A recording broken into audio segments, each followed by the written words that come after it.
याद रखिए, यीशु ने कहा अंतिम दिन खाने पीने के दिन है। किसके लिए? दुनिया के लिए, पर कलीसिया के लिए ये उपवास के दिन है।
सबसे पहले आप सभी को wish you happy new year. प्रभु में इस नए साल में आपकी शुभकामनाएं। और मैं बिलीव करता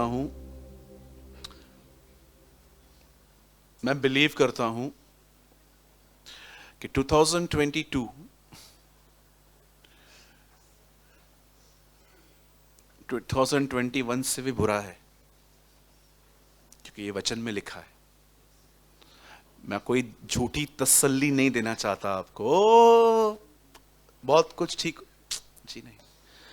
द बाइबल सेज दिन बुरे हैं, इसलिए बुद्धिमानी से जिंदगी जियो। लेकिन मैं आपको एक जरूर बात कहना चाहता हूं, इस सारे अंधकार में यीशु ने कहा धर्मी सूर्य के समान चमकेगा।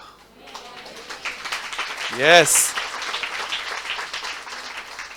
भले ही ये दिन कैसे भी हैं, लेकिन बाइबल बताती है धर्मी का जो तेज है वो दिन दोपहरी सूरज की तरह रहेगा।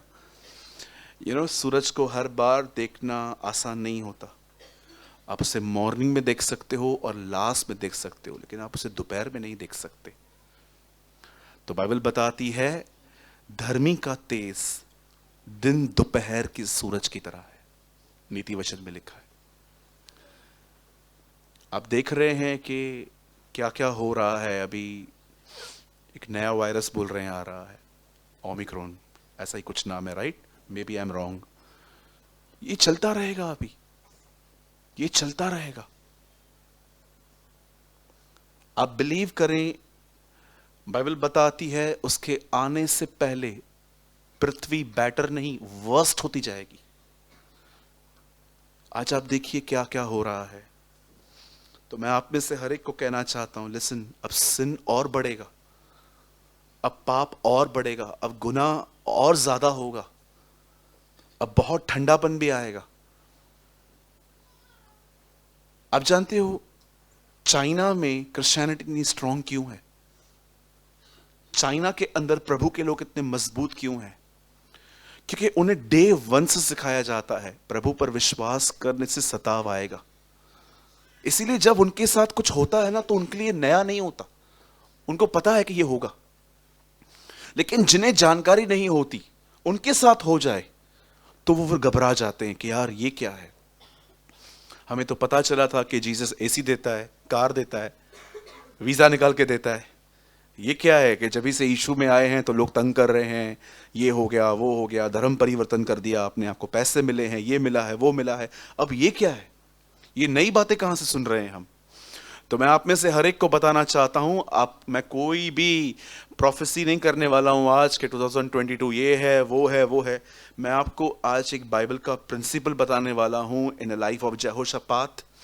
और मैं आपको समझाना चाहता हूं कि जो आज मैं आपको बता रहा हूं, ये एक ऐसा काम होगा जो हम पूरा ईयर करेंगे, और प्रभु ने चाहा तो जीवन भर करेंगे।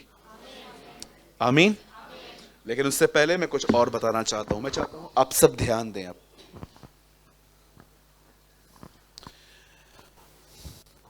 क्या आपने इस बात को नोटिस किया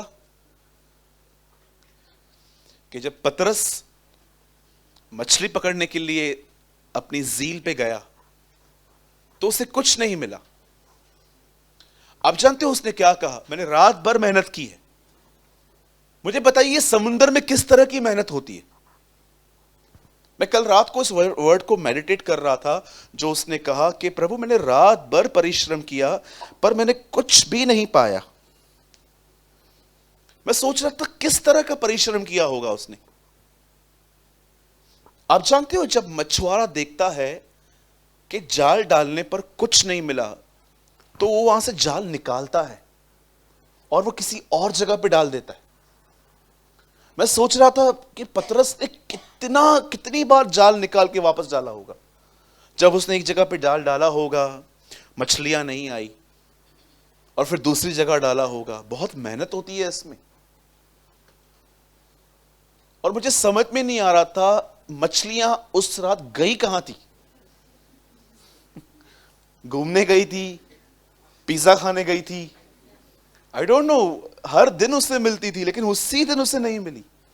जब वो थका हुआ सा सुबह में अपने जालों को डो रहा था, साफ कर रहा था, उन्हें लपेट रहा था, तब बाइबल बताती है उसकी मुलाकात प्रभु से हुई और प्रभु ने उसे एक बात कही, चल फिर से डालेंगे।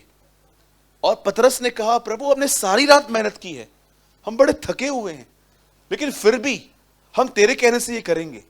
और बाइबल बताती है इस बार जब जाल डाला गया, आप बताइए कितनी बार डाला होगा? एक बार या दो बार के तीन बार? वंस। और जब इस बार डाला गया सारी मछलियां आ गई। पतरस हैरान हो गया। इवन लिखा है कि उन्होंने अपने साथियों को संकेत दिए कि हम नहीं खींच पा रहे हैं, जल्दी से आ जाओ। और जैसे वो लोग आए उन्होंने वहां से उसको बाहर निकाला। और उसके बाद आपको पता है रियल काम जीसस ने वहां से स्टार्ट किया। तब प्रभु उसने अपने घुटने टेके, अपना सर झुकाया, उर्दू में लिखा गया है उससे सजदा किया और कहा तू यहां से चला जा क्योंकि मैं गुनहगार हूं। तब बाइबल बताती है प्रभु ने कहा नहीं, अब से तू मनुष्य को पकड़ा करेगा। अब ध्यान दीजिए, मुझे बताएं स्ट्रगल जीसस के साथ था कि जीसस से अलग था? अधिक मेहनत कब करनी पड़ी? प्रभु यीशु मसीह के साथ कि यीशु से अलग? मैं आप में से हर एक को कहना चाहता हूं, यीशु के साथ रहकर थोड़ा करोगे ना, बहुत मिलेगा। लेकिन उससे अलग होके करोगे ना तो बड़ी मेहनत लगेगी। इतनी मेहनत लगेगी कि 35 में बाल सफेद हो जाएंगे। भैया आप क्या कहना चाहते हो? Start 2022 with Jesus. यीशु के साथ शुरुआत करो। अब आपका एक सवाल होगा, ब्रदर कैसे हम उसके साथ शुरुआत कर सकते हैं? मैं आपको एक लाइन में बताना चाहता हूं, जस्ट वन लाइन। हर काम में उसे इनवाइट करो। हर काम में आपको हर बार घुटनों पे नहीं आना है। आप किचन में खाना बना रहे थे और आपने सब्जी रख दी गैस करके, पिता मैं दुआ करती हूँ यीशु मसीह के नाम से, प्रभु जी विनती करती हूँ जल्दी से आइए सब्जी बनाइए। आपको ही बनानी है। मैं हर बार आपको घुटनों पे आने की बात नहीं कर रहा हूं, क्योंकि बहुत सारे लोग हैं ना अपने मन में मैसेज को अपना ही मैसेज बना लेते हैं कुछ भी। जब आप सब्जी बना रहे हैं ना, सिंपली जैसे आप कभी कभी खाना बनाते समय अपनी डॉटर से, अपने सन से बात करते हैं, वैसे ही कैसोली खुदा से बात कीजिए। प्रभु मैंने सुना है आप मछलियां बड़ी अच्छी बना लेते हैं, मैं भी मच्छी बना रही हूं, आ जाइए थोड़ा हाथ बटाइए, है ना। आप इससे कितने लोग ये बात जानते हैं? जीसस एक अच्छा कुक है, वो खुदा है, वो अच्छा कुक भी है और आपसे बेहतर खाना वो बनाता है। ऐसा खाना बनाता है कि लोगों ने वचन छोड़ के खाने के लिए उसे ढूंढने लग गए थे। आप जानते हैं एक बार ऐसा हुआ था, लोग वचन छोड़ के खाने के लिए, तब यीशु ने कहा मैं जानता हूं तुम क्यों आए हो, मछली खाने के लिए? हाँ, कोली बड़ा खाए क्या? पर मैं तुमसे कहता हूं जीवन की रोटी मैं हूं, जो मुझे खाएगा वो कभी भूखा ना होगा, जो मुझ में से पिएगा वो कभी प्यासा ना होगा। तब उसने कहा आई एम द ब्रेड। मैं आप में से हर एक को कहना चाहता हूं जीसस को इनवाइट करें। अब आप कहोगे ना भाई प्रभु तो है ना साथ, बार बार इनवाइट क्यों करें? यस, लेकिन वो जेंटलमैन है। क्या कहेंगे जेंटलमैन को हिंदी में? सज्जन। वो जेंटलमैन है। आप उससे जब कहोगे ना, शैतान की यही गंदी आदत है, मालूम है, उसको काम दो ना दो करने की कोशिश करता है, लेकिन हमारा खुदा ऐसा नहीं है। आप उसे इनवाइट करोगे ना, वो बड़े दिल से आपके लाइफ में आएगा। इवन जब आप पढ़ाई भी करना चालू करते हो ना, कितने लोग पढ़ाई करते हैं यहां पर? स्टूडेंट्स हैं यहां पर, पढ़ते हैं ना पक्का? बहुत आप अच्छे लोग हो। ऐसे भी स्टूडेंट्स हैं जो पढ़ते नहीं है, सिर्फ प्रेयर पे डिपेंड रहते, कभी पास नहीं होते। पढ़ाई भी करनी है, प्रेयर भी करनी है, ठीक है? आप लोग पढ़ते हैं, ठीक है? जब आप पढ़ते हैं तो प्रभु को आप क्या प्रेयर करेंगे? आप पढ़ते हैं सब? पढ़ते हैं सब? जोर से बोलो। अच्छा, क्या पढ़ते हैं आप लोग? टीचर को क्या पढ़ाया आपने कल? बहुत बच्चे टीचर को भी पढ़ाते हैं ना? हाँ जी। अच्छा, आप बच्चे जब पढ़ाई करते तो प्रभु को बोलते हैं अंकल मुझे सिखाइए? पक्का? Very good. आइए बच्चों के लिए ताली बजाइए।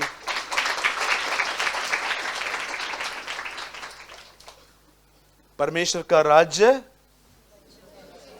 हाँ, लेकिन सब बच्चों की तरह न बने।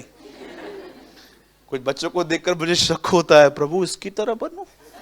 नहीं नहीं नहीं, मेरे को लगता है प्रभु ने 6-8 महीने का बच्चा लिया है। गुर गुर के देख रहे। आपको क्या लगता है प्रभु यीशु मसीह ने कौन सा बच्चा लिया होगा? 3 साल का? सोचिए, 3 साल का बच्चा प्रभु ने हाथ में लिया होगा और हमको कहा होगा इसकी तरह बनो, और बच्चा गोद में ही।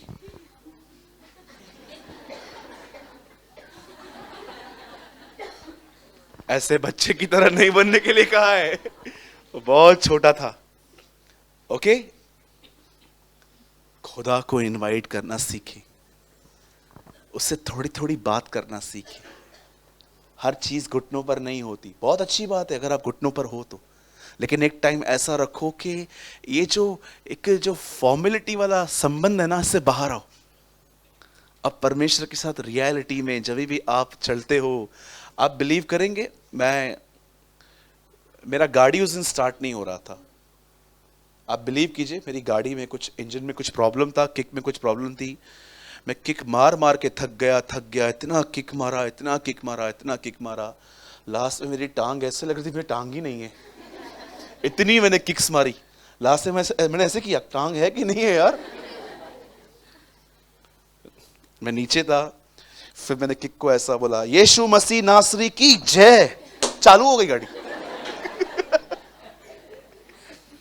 प्रभु ने कहा किक भी मेरा सुनती है। ओके, बोलो यीशु मसीह की, ठीक है?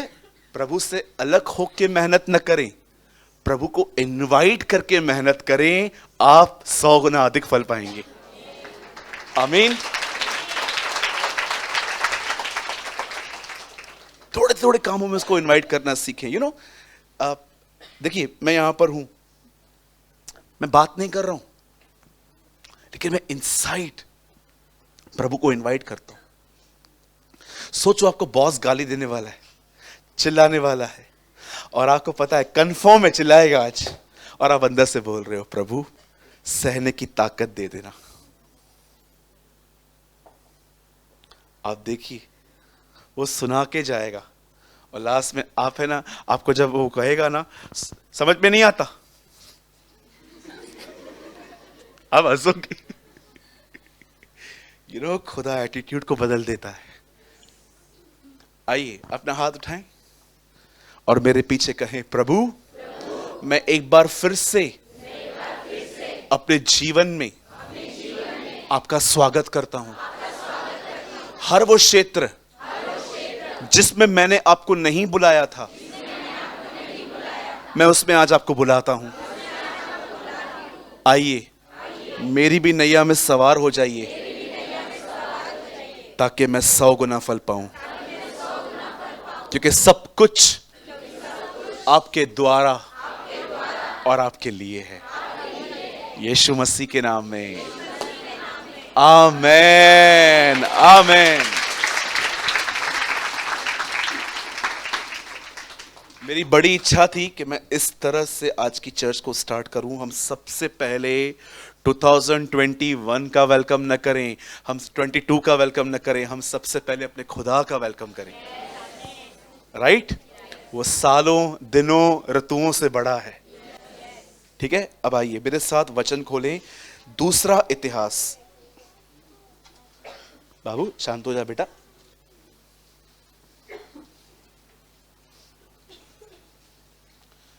हम सब खोलेंगे दूसरा इतिहास और इसका 20वां अध्याय, 2 क्रॉनिकल चैप्टर 20। 15 मिनट 20 मिनट का वर्ड है। उसके बाद मैं आपके साथ एक आप और मैं खुदा से वादा करेंगे, अगर आप करना चाहें तो। कोई जबरदस्ती नहीं है। और उसके बाद हम आपको प्रॉमिस कार्ड देके हम दुआ करेंगे। 2 क्रॉनिकल चैप्टर 20, दूसरा इतिहास और इसका 20वां अध्याय। सबने ओपन किया? ओके।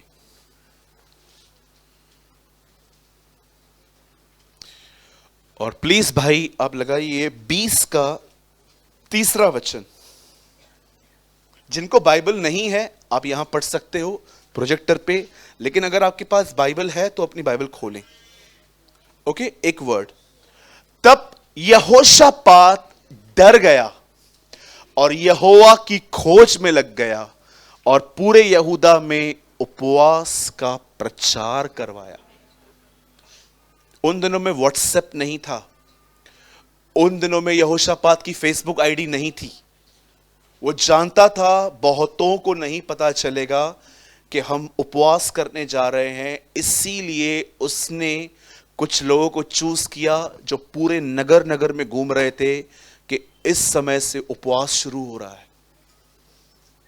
आपको पता है यहोशापात ने कुछ लोगों को अलग किया था और उन लोगों को जानते हो क्या काम दिया गया? कि जाओ उपवास का प्रचार करो। प्रीचिंग अबाउट फास्टिंग, इस बात को प्रीच करके आओ।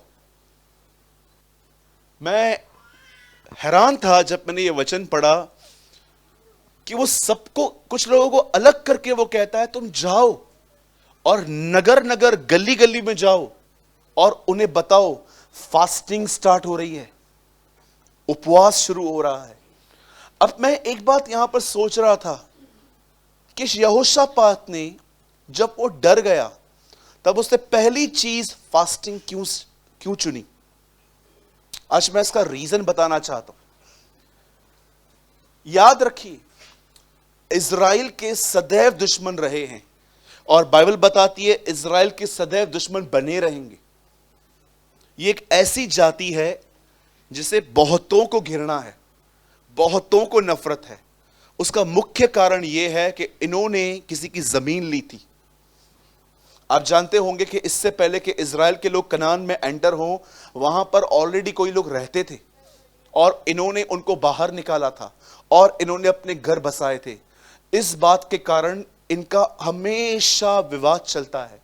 इवन आज भी आप कोई भी न्यूज़पेपर ले लो, आपको इनकी खबर जरूर मिलेगी। छोटा सा झुंड है। आपको पता है इज़राइल बहुत छोटा है, बहुत स्मॉल कंट्री है, कोई बड़ी कंट्री नहीं है।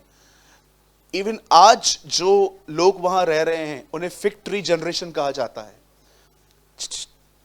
फिग ट्री जनरेशन कहा जाता है। ऐसे लोग ये जो आके रह रहे हैं, फिग ट्री जनरेशन इसलिए कहा जाता है क्योंकि प्रभु ने कहा था अंजीर का पेड़ वापस सामर्थी होगा, उसमें वापस पत्ते लगेंगे। और आप देखिए अब ये लोग कितने स्ट्रांग, कितने थोड़े समय में कितने मजबूत हो गए ये लोग।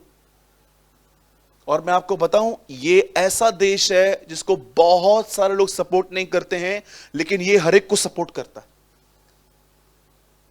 आप जानते हो, जब यहोशापात को पता चला कि कुछ लोग हमें मारने के लिए आ रहे हैं, तब यहोशापात, एक्चुअली बाइबल बताती है, स्वाभाविक तौर से डर गया।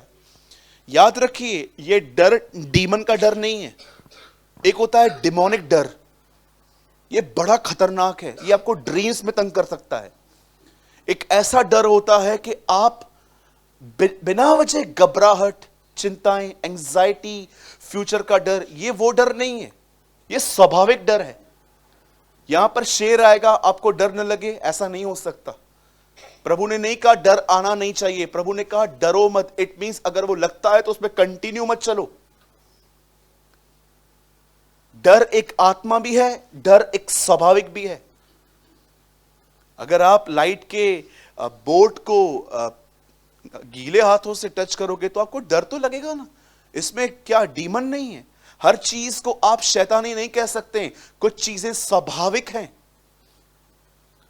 बाइबल बताती है जब यहोशापात को पता चला कि कुछ लोग हमें मारने आ रहे हैं, तब बाइबल बताती है कि वो डर गया, लेकिन वो बैठा नहीं रहा जैसे हम बैठे रहते हैं। आपको पता है हमारे लाइफ में फियर इंक्रीज क्यों होता है? क्यों हम बहुत ही इंग्लिश में कहेंगे इनसिक्योर, डरे हुए, सहमे हुए। जानते हैं हम क्यों डर में कंटिन्यू चलते हैं? अब ये बंदा जब डर गया तो ये अपनी जगहों पे बैठा नहीं रहा। ये जानता था कि हमें कुछ करना है, और बाइबल बताती है इसने अपने राज्य के कुछ लोगों को कहा अब एक प्रचार करो। क्या प्रचार करें? एक प्रचार करो हर जगह पे जाके कि फास्टिंग शुरू हो रही है और आ जाओ जो भी लोग उपवास करना चाहते हो। और वचन कहता है यहोशापात ने उपवास का प्रचार करवाया। और जानते हैं जब सभी लोगों को जब ये पता चला कि मंदिर में, हैकल में फास्टिंग प्रेयर स्टार्ट हो रही है, सब जमा हो गए। और बाइबल बताती है उसके बाद उन्होंने प्रभु की खोज की। उन्होंने, जानते हो परमेश्वर की खोज कैसे की? उन्होंने सीधा प्रभु को यह नहीं बताया कि हम तकलीफ में हैं। बाइबल बताती है उन्होंने परमेश्वर की बड़ाई की। सबसे पहले उन्होंने प्रभु को कहा क्या तू स्वर्ग में परमेश्वर नहीं है? क्या तेरा हाथ इतना छोटा है कि तू हमें बचा नहीं सकता? क्या तू वही नहीं है जो इब्राहिम का मित्र है? देख, जिन जातियों को हमने निकाला था वो हमें वापस मारने के लिए आ रही हैं, और हमारे पास ताकत और विजडम नहीं है लड़ने की। ये सारी उसकी प्रेयर और प्रेज मिक्स है। और उसके बाद वचन कहता है, बाइबल बताती है कि एक व्यक्ति, आपको पता है यहोशापात के समय में नबी नहीं था, एक साधारण से व्यक्ति को प्रभु ने 5 मिनट के लिए प्रॉफिट बनाया। अब पढ़ के देखिएगा घर जाके, मेरे पास टाइम नहीं है क्योंकि हमें इसके बाद भी कुछ एक्टिविटीज करनी है। ऐसा लिखा गया है कि एक व्यक्ति, यही जेल, आप पढ़ के देखना, वो प्रॉफिट नहीं है, वो साधारण सा व्यक्ति है। कई सारे लोगों को लगता है कि जो पास्टर्स हैं, जो बड़े बड़े पोजीशन वाले लोग हैं, उन्हीं के साथ खुदा रहता है। अरे परमेश्वर आपके लिए साधारण लोगों को उपयोग कर सकता है। आप जानते हो वचन क्या कहता है? वहां पर एक आदमी था, यही जेल, और उसके ऊपर आत्मा उतरा और उससे भविष्यवाणी की कि तुम लड़ने जा सकते हो, खुदा तुम्हारे साथ है, तुम्हें लड़ना ना पड़ेगा, प्रभु आप तुम्हारे लिए लड़ेगा। अब मैं उसके बाद जब पढ़ रहा था वचन के अंदर, तो वहां लिखा था कि यहोशापात सबसे पहले आगे गवैये रखता है, गीत गाने वाले, उसके बाद वो हथियार ढोने वाले रखता है। और जैसे जैसे ये लोग आगे बढ़े, बाइबल बताती है इनके दुश्मन ऑलरेडी आपस में लड़के मर चुके थे। और जानते हो वहां पर मारने गए थे, लूट लेके आ गए। किसकी गर्दन कटी हुई पड़ी थी उसका उन्होंने गोल्ड निकाल लिया, किसके पैर में गोल्ड पड़ा था वो निकाल ले लिया। लिखा था वो लड़ने गए थे, लूटने चले आए। अब मैं आप में से हर एक को ये मैं क्यों बता रहा था, ताकि आप इस बात को समझ पाओ, क्योंकि हर एक का ये चैप्टर शायद पढ़ा ना हो, इसलिए मुझे रिपीट करना पड़ता है। अब सुनिए, इस व्यक्ति ने उपवास क्यों करवाया? क्या बताता है उपवास खुदा को? आप जानते हैं आपके जीवन में आप सब कुछ करते हो सिर्फ एक चीज के लिए कि आपके घर के अंदर सब कुछ हो, रोटी हो, पानी हो, कपड़े हो। आजकल डिजायर्स बहुत ज्यादा बढ़ गई हैं, ये तो आजकल बेसिक में आता है, लेकिन उन दोनों में ये सब नहीं होता था। आजकल तो खाना पीना तो मतलब उससे तो लेवल ही ऊंची उठ गई है। आज हर एक के पास घर में खाना पीना है, लेकिन आजकल बातें बहुत बढ़ गई हैं। अभी आईफोन 14 चाहिए, पहले 15 चाहिए, ओप्पो का ये फोन चाहिए, वो फोन चाहिए। बेसिक से तो इंसान निकल ही चुका है आज तक। आज बहुत हाई फाई लाइफ चाहिए। प्रभु यहां से शिफ्ट कर, बड़े में लेके जा, छोटे में नहीं, बड़े में लेके जा। मैं उनकी बात नहीं कर रहा। आप जानते हो आपके जीवन में सबसे महत्वपूर्ण है खाना। आप रोटी के बगैर नहीं चल सकते, आप पानी के बगैर नहीं चल सकते। जब इस व्यक्ति ने उपवास का प्रचार किया और इन्होंने फास्टिंग की शुरुआत की, इन्होंने पहले पहले खुदा को यह बताया, हम जानते हैं खाना महत्वपूर्ण है, हम खाने को छोड़ रहे हैं, हमें खाने से ज्यादा आप महत्वपूर्ण हैं। आप जब उपवास करते हो तो सबसे पहले आप परमेश्वर को यह बताते हो, मेरे लिए भोजन से बढ़कर आप हो। आप जानते हो फास्टिंग का सेकंड नेम बाइबल में क्या है? सिंसियरिटी। सेकंड नाम है ये फास्टिंग का बाइबल के अंदर। जब आप फास्टिंग करते हो ना, आप खुदा को ये कहते हो, आई एम सिंसियर। और मैं इतना सिंसियर हूं कि मैंने अपना बेसिक भी छोड़ दिया है, खाना, मुझे आप चाहिए। मैंने 7 दिन से फास्टिंग के लिए मैंने पढ़ाई की, और मैंने हर जगह पे जब पढ़ा, मुझे खुदावन हर कलाम में से यह बात दिखा रहा था। चाहे वो एस्थर का उपवास हो, चाहे वो दानियल का उपवास हो, चाहे वो एलिया का उपवास हो, चाहे वो हमारे प्रभु यीशु मसीह का उपवास हो। आप जानते हो पुराने नियम में किन किन लोगों ने 40 दिन उपवास किए थे? एक मूसा, दूसरा एलिया, और बताइए नए नियम में किसने 40 दिन उपवास किया? प्रभु यीशु मसीह ने। अब बताइए पहाड़ पे कौन दिखाई दिए? यही तीनों, मूसा, एलिया, जीसस। फास्टिंग करने वाले सब उधर खड़े थे, और आपको पता है वो जमीन पे नहीं थे, वे सब पहाड़ पे थे। मुझे कल खुदा बता रहा था, उपवास करने वाले पहाड़ों पे रहते हैं, वो जमीन पे नहीं चलते, वे पहाड़ों पे रहते हैं। वो उन चीजों को समझ पाते हैं जो चीजें कोई नहीं समझ सकता। मेरे भाइयों, मेरी बहनों, मैं आपको बताना चाहता हूं, उपवास का दूसरा नाम है सिंसियरिटी। गंभीर हो आप। जब आप उपवास करते हो ना, आप परमेश्वर को यह बताते हो, प्रभु मैं प्रेयर से ऊंचा उठा हूं, मैं आपको ढूंढने में सिंसियर हूं, देखिए मैंने आपके लिए खाना पीना बंद कर दिया है। जानते उपवास कैसा होना चाहिए? उपवास कैसा होना चाहिए? अगर आप उपवास में घूम फिर रहे हो, ऐसा उपवास आप न करें। इससे आपकी डाइटिंग होगी, स्पिरिचुअल ग्रोथ नहीं होगी। आप उपवास रख के सारा दिन काम कर रहे हो, इससे क्या होगा? आपका वजन कम होगा, लेकिन आपकी आत्मिक उन्नति नहीं होगी। अब आप कहेंगे ब्रदर हमारी तो नौकरी है, हम क्या करें? सुबह उठो, 2 घंटे नींद खराब करो अपनी, परमेश्वर के साथ समय बिता के फिर निकलो। अदरवाइज कुछ नहीं होगा। आपका वजन कम हो जाएगा, आपका वेट लॉस होगा, आपकी डाइटिंग हो जाएगी, लेकिन आप प्रभु के स्वभाव में 1% भी नहीं आ पाओगे। क्योंकि मैंने बहुतों को देखा है, उनका उपवास है, सुबह की 5 मिनट प्रार्थना करके सारा दिन बाहर रहते हैं और लास्ट में आ जाते हैं और प्रभु को बोलते हैं, प्रभु धन्यवाद आपने मेरी सहायता की। अरे उपवास का मतलब क्या होता है? आइए अपना हाथ ऐसे कीजिए, अंपायर की तरह आउट कीजिए, बोलिए उपवास। अब थोड़ा आहिस्ते बोलो, और आहिस्ते बोलो, उपरवास। जब आप उपवास करते हो तो आप प्रभु को आप लोगों को कहते हो, मैं इधर नहीं हूं, आज मैं ऊपर हूं, फिजिकली ऊपर नहीं। क्या समझी? बट पता नहीं क्या समझ लें। इसको कहते हैं फास्टिंग। प्रभु यीशु मसीह ने कहा अंतिम दिन नूहा के दिन है। लोग क्या कहेंगे? लोग क्या करेंगे?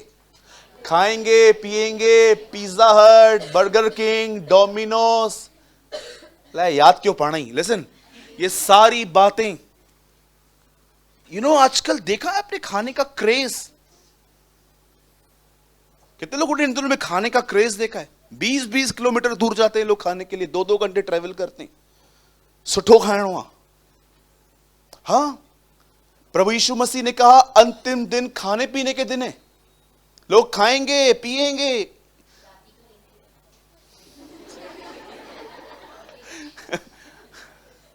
हाँ, लोग क्या करेंगे, खाएंगे पिएंगे, खाना पीना पाप थोड़ी ना है। पर प्रभु समझा रहा था लास्ट के डेज में लोग खाने के लिए क्रेजी रहेंगे। ये वड़ा पाव खाएं, नहीं वो वाला खाते हैं, क्यों, वो चीज ज्यादा डालता है, जा उधर जा। इसके पास चले पिज्जा खाने, नहीं इसका पिज्जा खास नहीं होता है, वहां चलते हैं, वो इतना चीज डालेगा, इतना चीज डालेगा, इतना चीज डालेगा। मैंने लोगों को देखा है पानी पूरी हो जाने के बाद खड़े रहेंगे, वो फ्री वाला दे, वो फ्री वाला दे, फ्री वाला। हाँ, खड़े हो जाएंगे, अब तो ट्रेंड हो गया ये।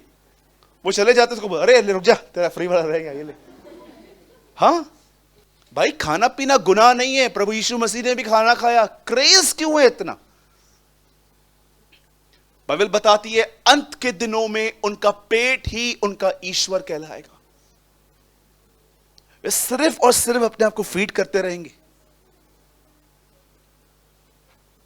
एक दिन लोग यूहन्ना को आके कहते हैं, रब्बी तूने जिसको बपतिस्मा दिया है ना, वो तुझसे ज्यादा लोगों को बपतिस्मा दे रहा है। चुगलखोर लोग आए थे वहां पर, तेरे लिए बोला, तेरे को पता है, तेरे लिए बोला, तेरे लिए बोला। वो लोग आके कहते हैं, रब्बी तेरे को पता है तूने जिसको बपतिस्मा दिया वो तुझसे ज्यादा बपतिस्मा देता है। तब वो कहता है, जिसकी दुल्हन है वही दूल्हा है। जब तक बाराती दूल्हे के साथ हैं, क्या कोई भूखा रह सकता है?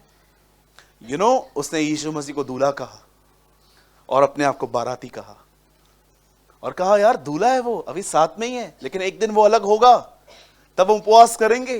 कितनों के बाद जानते हैं दूल्हा अलग हो चुका है, दूल्हा स्वर्ग जा चुका है, ये उपवास के दिन है।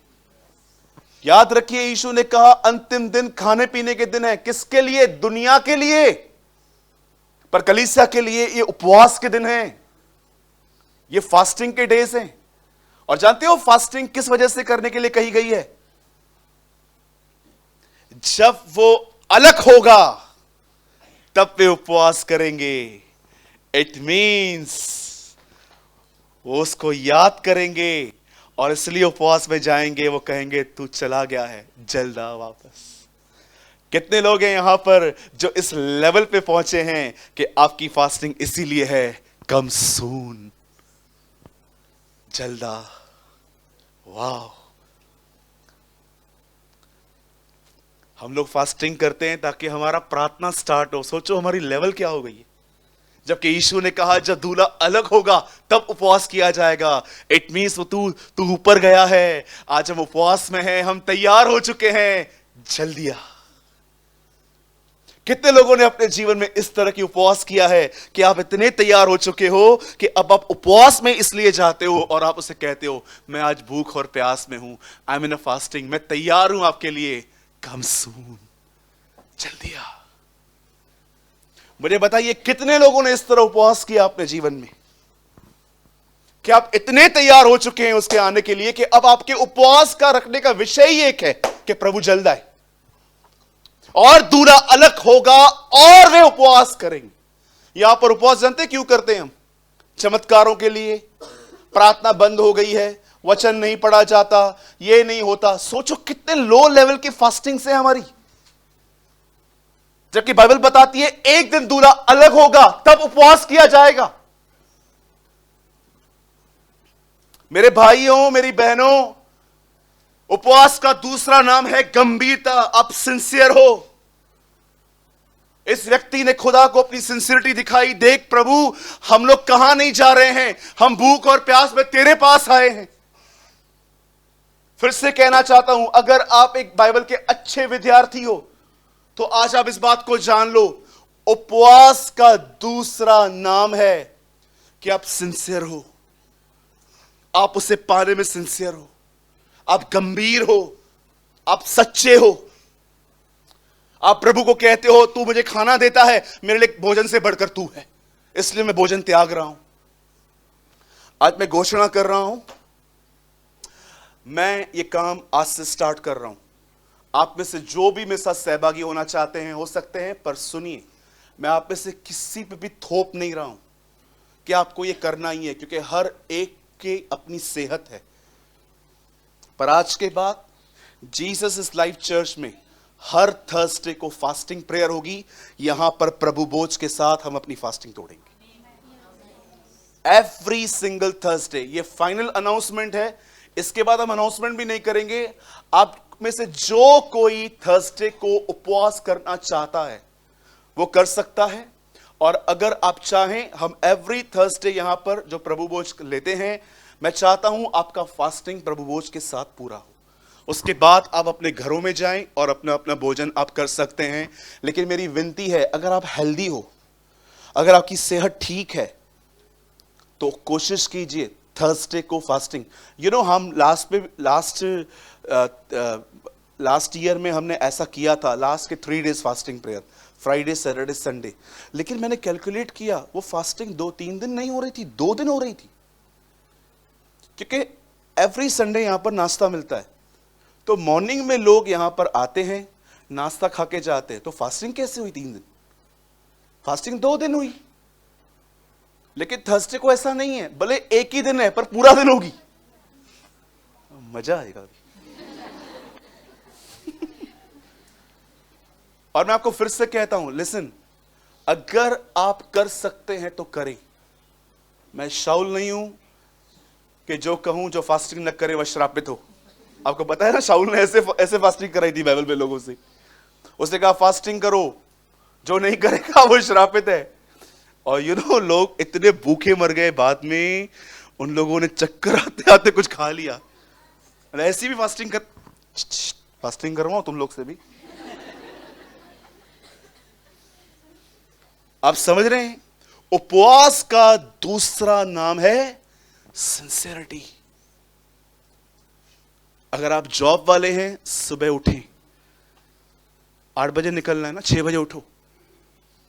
मेरे से नहीं होगा तो फास्टिंग मत करो। मैं आपको कहना चाहता हूं, कोई बेनिफिट नहीं होगा, फोकट में भूखे मर रहे हो आप। फास्टिंग कर रहे हो तो खुदा के साथ थोड़ा बैठो। 6 बजे 8 बजे निकलना है ना, 6 बजे उठो, 5:30 बजे उठो। एक दिन उठाना कोई बड़ी बात नहीं है। बॉस कह दे आज डबल पगार है, जल्दी आना है, नहीं जाओगे? हाँ, कितने बजे? यहां पर कितने लोग जॉब वाले हैं? हाथ तो उठाइए, थोड़ा बात करूं आपसे। क्या हुआ, नीचे क्यों कर दिया? आइए जॉब वाले। हाँ पीटर भाई, नहीं आपसे नहीं, मुझे पता है आप सही। और कोई? हाँ, आप मुझे बताइए, यहां पर कितने लोग काम पे जाते हैं? यहां पर सब जाते हैं ना, 9 बजे 10 बजे। बॉस कह दे आपको 2 घंटा जल्दी आओ, 30,000 पगार बढ़ा रहा हूं। 30,000 रुपया? 30 ना, कभी आना है? 10 बजे पहुंचता है ना तू? हाँ, 8 बजे आ जाना, 7:30। 30 ना, 7:30 पहुंचेगा। आप बिलीव करो, ताला ही आप खोलोगे। आप खड़े रहोगे, सेठ मैं ताला खोलूं? Because we love money more than God. प्रभु यीशु ने नहीं कहा इंसान के 2 स्वामी हैं, शैतान और परमेश्वर। प्रभु यीशु मसीह ने कहा शैतान के 2 स्वामी हैं, परमेश्वर और धन, गॉड एंड मनी। पढ़ के देखिए, तुम 2 स्वामियों की सेवा नहीं कर सकते। प्रभु कौन है ये 2 स्वामी? प्रभु ने नहीं कहा शैतान और परमेश्वर, उसने कहा परमेश्वर और धन। पैसों के लिए तो आप ब्रदर किधर भी बोलो सूखे कुएं में कूद जाऊं, चलेगा मुझे? जी नहीं। आप जानते हो, इस उपवास का उसने प्रचार करवाया, उसे खुदा को दिखाया। खुदा, याद रखिए, लिसन, आप भूखे रहो और खुदा आपको देखे कि भूख निकाली है, आओ आशीष देते हैं। खुदा ऐसा नहीं है। जानते हो होता क्या है? हम भाई लोग ये नहीं समझ पाएंगे, ये सिर्फ बहनें समझ सकती हैं, आप लोग नहीं समझ सकते हो। आप मुझे बताइए, आप जब बहनें सुबह में उठती हैं 6 बजे 7 बजे, वॉशिंग मशीन में कपड़े डालती हैं, आपके दिमाग में क्या चलता है? क्या बनाऊं आज? सड़े हुए पोहे बनाऊं, वो जो पड़े 3 दिन से? सरसों दा साग, वो तो परसों वाला साग हो गया, वो बना दूं? वो दे दूं? क्या दूं? दोपहर में क्या बनाऊं? सुबह में आप पहले, आपको पता है दोपहर का खाना आप पूरा करते हो, आप सोचते हो दोपहर में क्या बनाऊं? दाल बनाऊं? दाल 2 दिन हमने खाई है। साई भाजी बनाओ, साई भाजी के लिए नीचे उतरना पड़ेगा, कौन जाएगा, वैसे भी इनको खिलाया था। मटन बनाओ? नहीं, इस महीने पगार नहीं दिया इसने।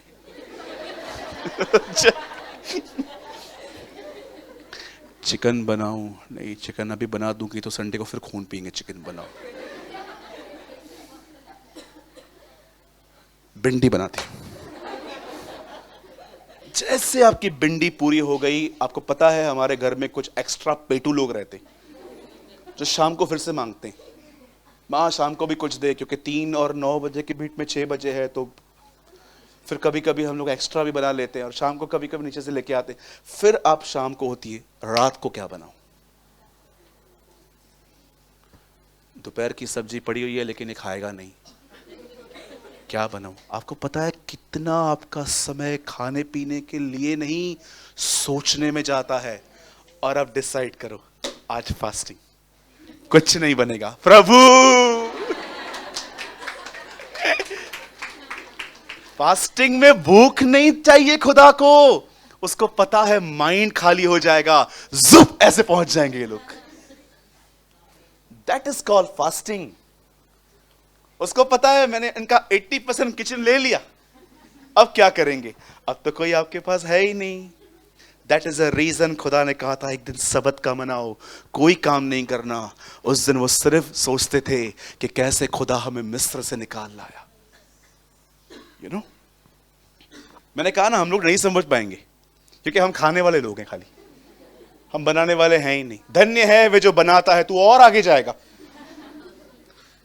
राइट? ये बेनिफिट्स होते हैं फास्टिंग के। और जानते हो सेकंड थिंग क्या होती है फास्टिंग में? आप जानते हो, जितना शरीर की मानोगे ना, जितना शरीर को फीड करोगे ना, जितना शरीर की अभिलाषाओं को पूरा करोगे ना, ये शरीर उतना ही स्टबन होता जाएगा, कठोर होता जाएगा। जानते हो फास्टिंग में क्या होता है? इसकी पकड़ आप पर ढीली हो जाती है, होली स्पिरिट मूव करता है। एक दिन मेरे एक पास्टर हैं, मेरे सीनियर पास्टर जी हैं, मैंने उनको कॉल किया। He is a man from Nagpur. मैंने उनको कॉल किया, मैंने कहा पास्टर जी आप कैसे हैं? तो उनकी आवाज़ में थोड़ी सी ढीलापन था, क्योंकि मैं जानता हूँ वो बहुत बोल्ड आदमी है। तो मैंने उनको फिर दोबारा कॉल किया, मैंने कहा pastor if you don't mind, आप मुझे बता सकते हो आप ठीक हो ना? अगर नहीं हो तो आप मुझे बोलो ब्रदर, मैं फ़ोन पे मेरी हिम्मत नहीं है, मैं आराम से बैठ के आपके लिए दुआ करूँगा। सीनियर हैं वो, बहुत ओल्ड हैं। उन्होंने कहा मैं नहीं बता सकता। मैंने कहा पास्टर प्लीज़ हो सके तो बताइए। उन्होंने कहा मैं 160 दिन से उपवास में हूं। मैंने कहा क्यों? उन्होंने बोला परमेश्वर मुझे एक दूसरी शहर में लेके जाने वाला है अभी, और मैं कंटिन्यू दूसरी कंट्री में लेके जाने वाला है, और मैं 5 महीनों से फास्टिंग कर रहा हूं। तो मैंने कहा आपको वहां पर करना क्या है? उन्होंने कहा मुझे वहां पर 3 दिन एक मैसेज पे वर्ड ऑफ गॉड शेयर करना है। एक मैसेज, एक वचन पे मुझे 3 दिन प्रचार करना है, एक वचन पे। मैंने कहा कौन सा वचन? शद्रक मेशक अबेदनगो को बचाने के लिए वो चौथा व्यक्ति आया था, उसके ऊपर प्रचार है।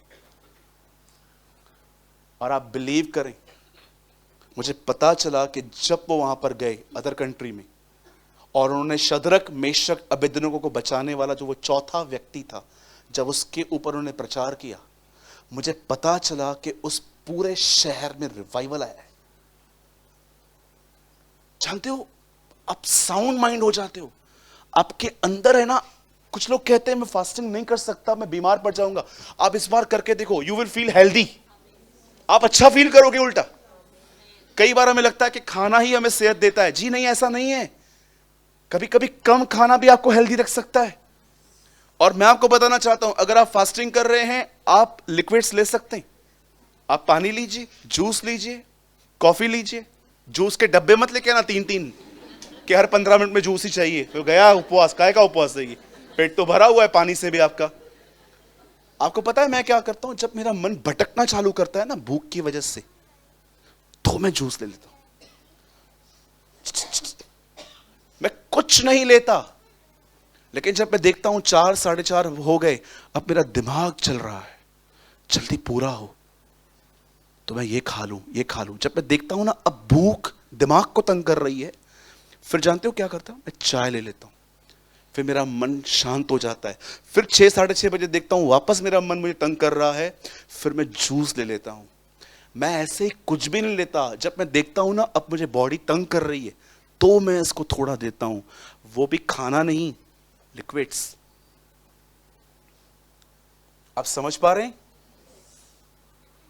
आने वाले थर्सडे से हम उपवास करेंगे।